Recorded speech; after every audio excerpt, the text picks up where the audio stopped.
उसने पूछ दिया क्यों महाराज, तुमको शर्म नहीं आई? एक घर में धरे बैठे हो और दूसरी फिर ले आई? तुम्हारा मौका लगेगा तुम तीसरी ले आओगे? दुकान खोल रहे हो क्या मेरी आखिर? शर्म नहीं आती तुमको? ये सब क्या है? तुमने मेरी हंसती खेलती जिंदगी को बर्बाद कर दिया। एक तो तेरे जैसे बुढ़ा से मैंने शादी की, ऊपर से मेरा नसीब फूट गया। सुनो मेरी बात,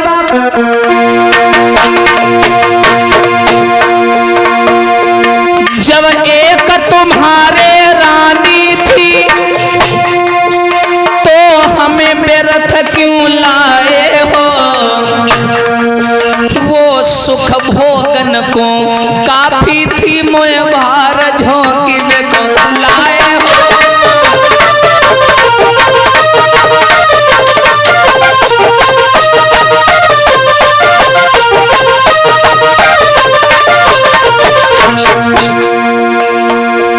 और सुनिए हमारी बात महाराज, अब इतना एहसान कर दीजिए हमारे ऊपर। कौन सा एहसान?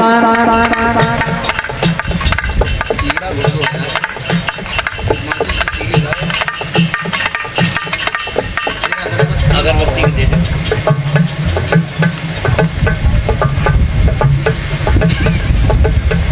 कुछ है नहीं।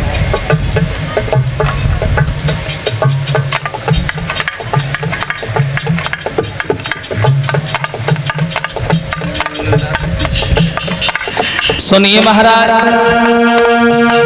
जब तुम्हारे एक पत्नी थी तो तुमने दूसरा विवाह क्यों किया? अब एक काम कर दीजिए हमारा। कौन सा? अब इतना ही एहसान करो, डोली को वापस करवा दो, तुम इसके संग बिहार करो, हमको मायके में पहुंचा दो।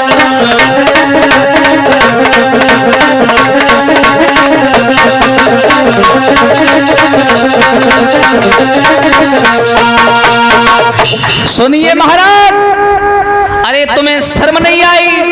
डाल के जयमाला लगा के टाई बेल्ट पहन के मुकुट चल दिए शादी करने। शर्म नहीं आती तुमको? एक जब तुम्हारी नारी घर में बैठी तो दूसरी शादी तुमने क्यों की? अब तान पाद चेहरा झुकाए खड़े, बिल्कुल बउआ बन गए, जैसे कुछ जानते ही नहीं है। अब भाई उनकी क्या गलती है? उन्होंने तो उसको बहुत समझाया था। और जो लड़कियां आई थी आरती की थाली लेके, वो बोली भागो भैया भूकंप आ गया है, निकल लो यहाँ से। सब लड़कियां भाग करके घर में आई और पहले वाली रानी को बताया का महारानी वो तुम्हारे बारे में सब जान गई है और वहां खड़ी तमाशा कर रही है, वो आने को मना कर रही है। तो सुनीति ने आरती की थाली ले ली और सुनीति चली। अब मैया सुनीति जब सुरुचि के सामने आई, अरे भैया वहां उसने 1000 आदमी इकट्ठा कर लिया, इतना उसने तमाशा कर दिया। सुनीति आई और सुरुचि की आकर के आरती करने लगी। कैसे? हर धीरे धीरे आरती और सुनीति मैया करी रही।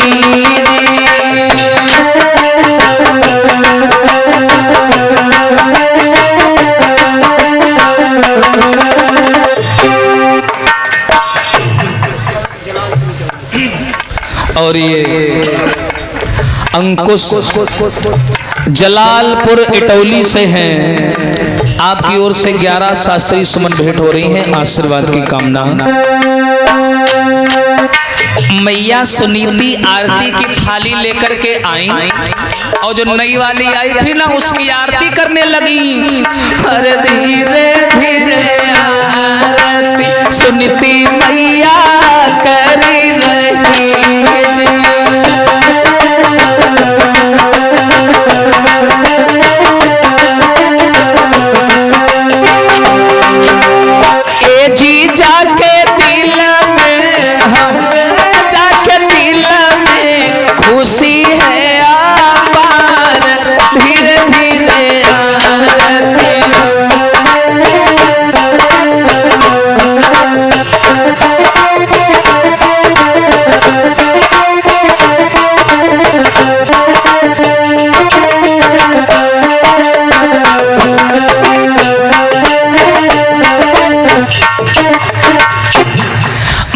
मैया सुनीति ने आरती का थाल लिया और आरती उतारने लगी। बोली कितनी सुंदर है बहन हमारी, भगवान करे किसी की नजर ना लगे। और वो भैया आंख खोले, एकदम बड़ी बड़ी आंख किए, एकदम क्रोध में गुस्से में फुले एटीट्यूड, पूरा घमंड, एकदम मुंह फुलाए खड़ी और सांप की तरह फूलती जाए, एकदम नागिन की तरह। अब जो लड़कियां खड़ी थी, जो दासियां आई थी, इसने क्या किया, उनकी तरफ इशारा किया। बोली क्यों, यही है वो बुढ़ी? हाँ हाँ यही है पहले वाली। जो उसको मालूम पड़ा कि यही है पहले वाली, उसने आरती की थाल में खींच करके हाथ मारा, आरती का थाल दूर जा करके गिरा। उत्तान पाद जान के भैया ये कंट्रोल में नहीं आएगी। अब हमने तो पहले ही मना किया था कि दूसरी शादी ना करो, अब इस भूकंप को कौन संभालेगा। हाँ, मैया सुनीति ने पैर पकड़ लिए और कहा सुन, यहाँ खड़ी होकर के तमाशा ना कर। तुझे अगर कुछ भी कहना है, 4 गालियां देनी है ना, मुझे घर में चल करके दे लेना। यहाँ मेरे पति खड़े हैं, समाज के हजारों लोग ये तमाशा देख रहे हैं, सबके बीच मेरे पति की बदनामी मत कर। अरे तुझे जो चाहिए वो मिलेगा। तू अगर ये सोच रही है कि मैं तुझे दासी बना दूंगी, खुद रानी बन जाऊंगी, ऐसा नहीं है। तू रानी बन करके रहना, मैं दासी बन जाऊंगी, तेरे पैर दबाऊंगी, तेरी सेवा करूंगी, तू जो कहेगी मैं वो करूंगी। सुन,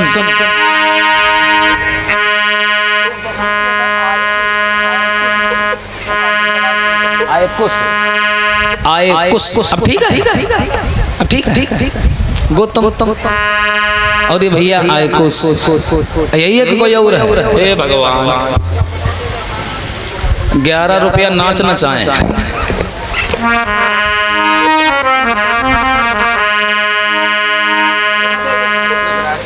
अंकुश राजपूत।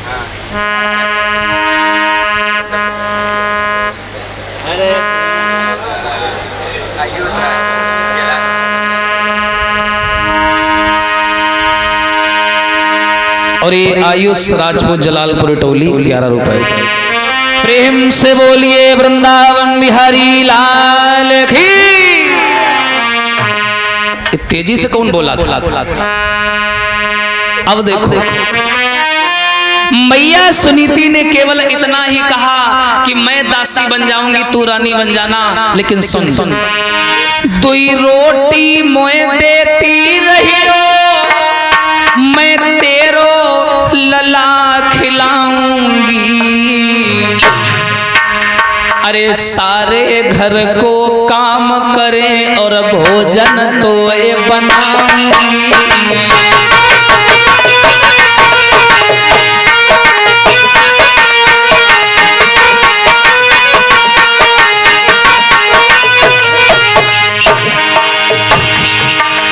इसने जवाब दिया कि सुनिए, अगर तू ये सोच रही है कि मैं रानी बन जाऊंगी, तुझे दासी बना दूंगी, तो ऐसा नहीं है। अरे सारे घर को काम करें और झाड़ू रोज लगाऊंगी। अरे जब तू सोए पलिंगा पर, तब तेरे पांव दबाऊंगी।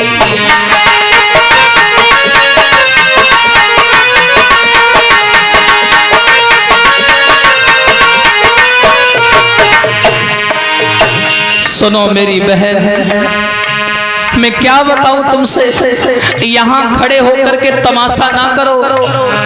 मैं सिर्फ इतना कहना चाहती हूँ, मेरी कोखी में पत्थरा बड़े कुंवर में एक सकीनाए चाहिए। अरे पाई गम में ओ मेरी बहना, पति की करी सगाई।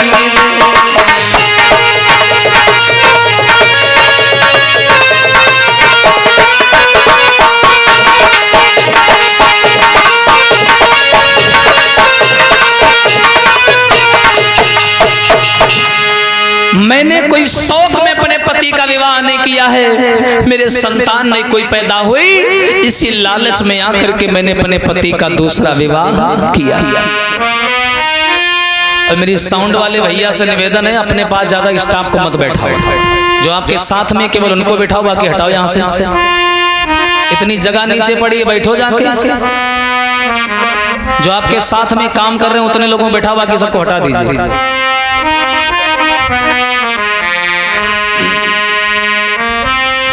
आंखों में आंसू भर करके जवाब दिया है, सुन बहन, यहाँ खड़ी होकर के तमाशा ना कर। मेरे पति खड़े हैं, मेरे सम्मानजनक मेरी जनता खड़ी तमाशा देख रही है, और तू सबके सामने मुझे जलील कर रही है। तुझे जो कहना है महलों में चलकर कह लेना, यहाँ मत बोल। एकदम से सुरुचि बोली, अच्छा बूढ़ी बिल्ली भगतिन बन के चिड़िया घर में रहना चाहती है? ऐसा नहीं होगा, या तो तू रहेगी इस घर में या मैं रहूंगी। एक ही काम हो सकता है, इसके अलावा कुछ नहीं होगा। तो एकदम से पुरानी वाली सुनीति बोली, अच्छा सही सही बता तू क्या चाहती है? तो एकदम से सुरुचि बोली, सुन मैं यही चाहती हूँ, अगर तुझे कहीं जाना है तो रास्ता खाली पड़ा है तो चली जा, अगर कहीं रहना है तो खेत में जा, वहां झोपड़ी बना करके रहे। तुझे एक टूटी चारपाई दूंगी, फटा पुराना कंबल दूंगी, और खाने के लिए बढ़िया भोजन नहीं मिलेगा, जौ की रोटी खानी पड़ेगी। खा पाएगी? बता, मंजूर है? बोली, बहन अगर इस काम को करने से हमारे पति के चेहरे पर प्रसन्नता आती है तो मैं एक भारत की नारी होने का फर्ज निभाऊंगी। अगर इस कार्य को करने से हमारे पति के जीवन में खुशहाली आती है तो मैं संसार की हर बुराई से टकराने को तैयार हूं। अरे नारी नाम किस चीज का है? शक्ति का नाम दूसरा है नारी, और मैं हर चीज को सहने के लिए तैयार हूं। जा इतना कहा भैया, वो सुरुचि जो नई वाली आई थी वो तो महलों में चली गई। बेचारी सुनीति, देखो इसे कहते हैं वक्त। आदमी के जीवन में कभी अच्छाई कभी बुराई, ये तो कुदरत के नजारे हैं, और प्यासे तो कभी वो भी रह जाते हैं जो दरिया के किनारे हैं। कभी कभी रजाई से प्रेम हो जाता है और कभी कभी रजाई से नफरत हो जाती है। आदमी के जीवन में सदा समय एक जैसा नहीं रहता, सदा दिन एक से किसी के न गुजरते देखे। इंसान दुनिया में मैंने चढ़ते उतरते देखे।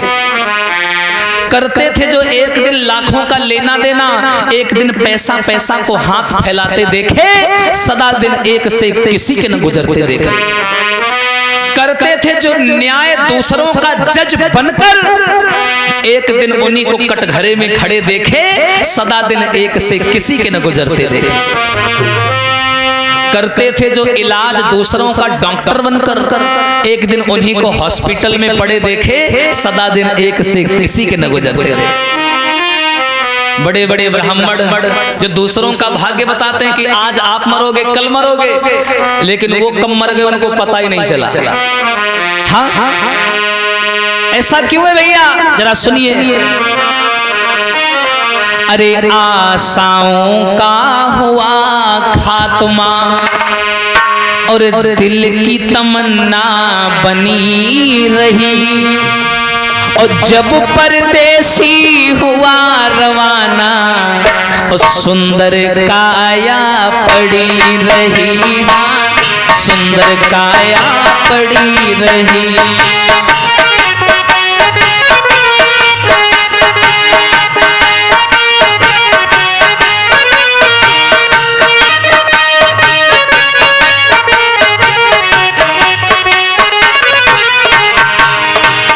जरा ध्यान से सुनना। एक डॉक्टर अपने घर से करन दवा तैयार हुए, दवा उठाकर बैग में रखी, मोटर कार सवार हुए।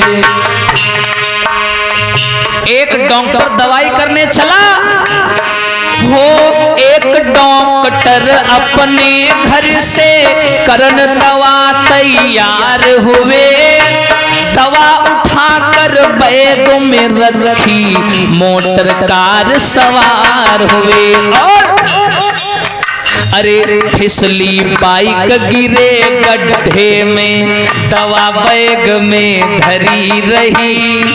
जब परदेसी हुआ रवाना, सुंदर काया पड़ी रही।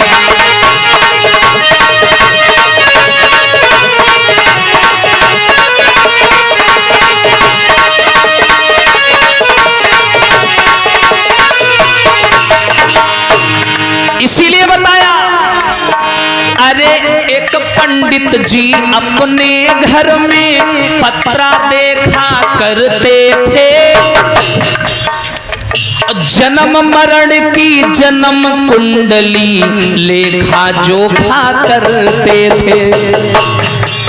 एक पंडित जी जो सबका भाग्य बताते थे कि तुम आज मरोगे, तुम कल मरोगे, तुम्हारे साथ ये होगा, तुम्हारे साथ वो होगा, लेकिन अरे काल बली का लगा तमाचा, सुनना भैया, काल बली का लगा तमाचा, पोथी उनकी धरी रही, जब परदेसी हुआ रवाना, सुंदर काया पड़ी रही।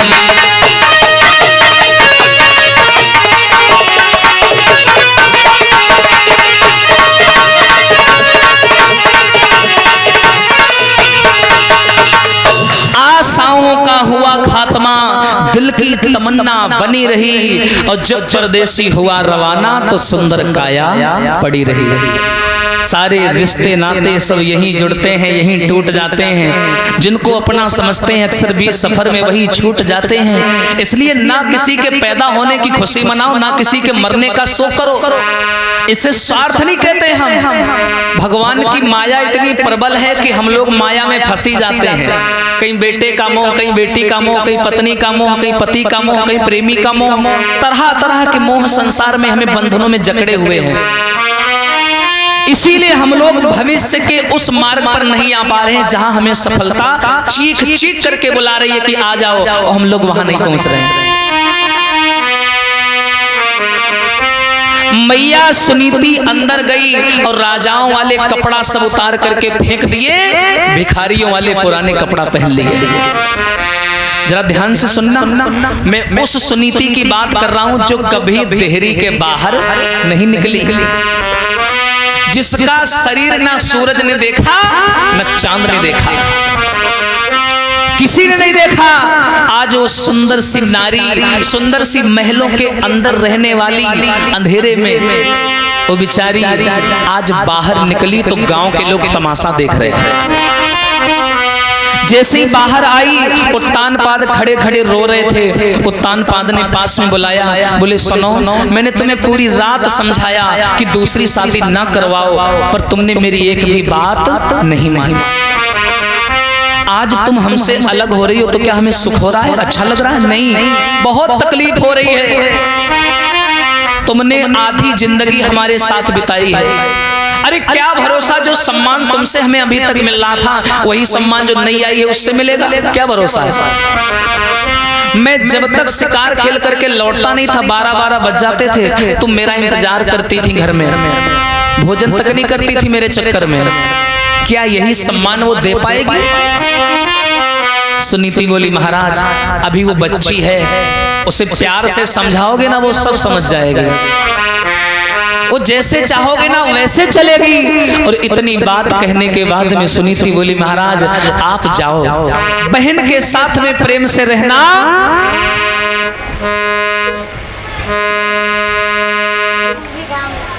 कुसुम राम लखन, कुसुम भी राम लखन, और सम्मानी कुसुम भी राम लखन 11 सादर सुमन भेंट कर रहे हैं आशीर्वाद की कामना।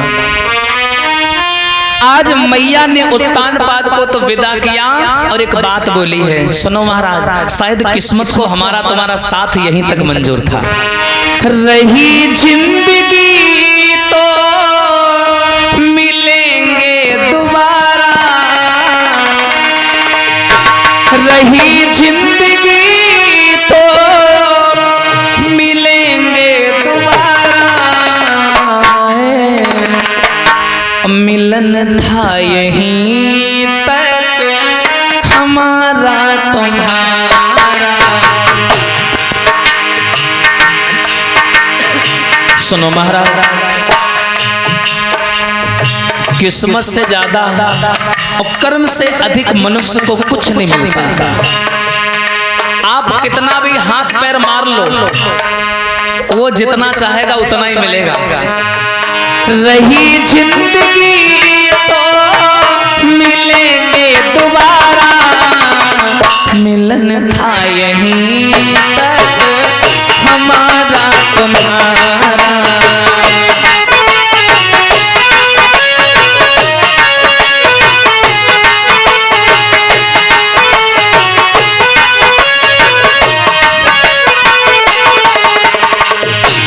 मैं जा रही हूं, लेकिन मेरी एक बात याद रखना महाराज, मेरी बहन आ गई है, जाओ उसे प्रेम करो, उसके साथ रहो, मेरी कभी याद मत करना, क्योंकि अगर आप मेरी याद में रहोगे, वो भी नारी है, तुरंत पहचान जाएगी कि तुम मेरी याद में हो, आप दोनों के बीच में दरार आ सकती है।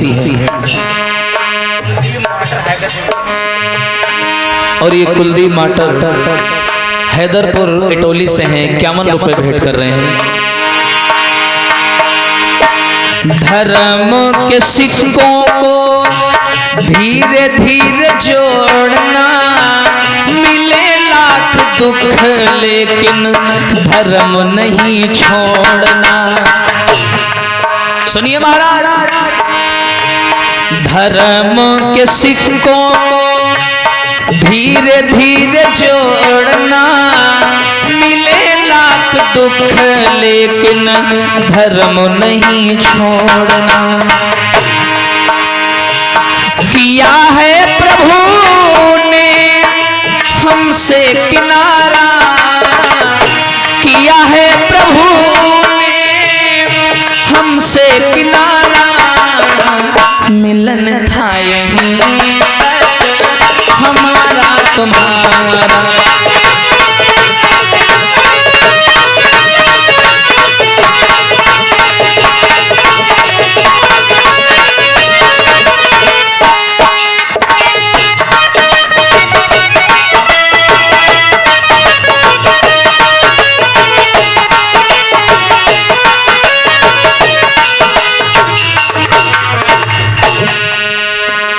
महाराज और ये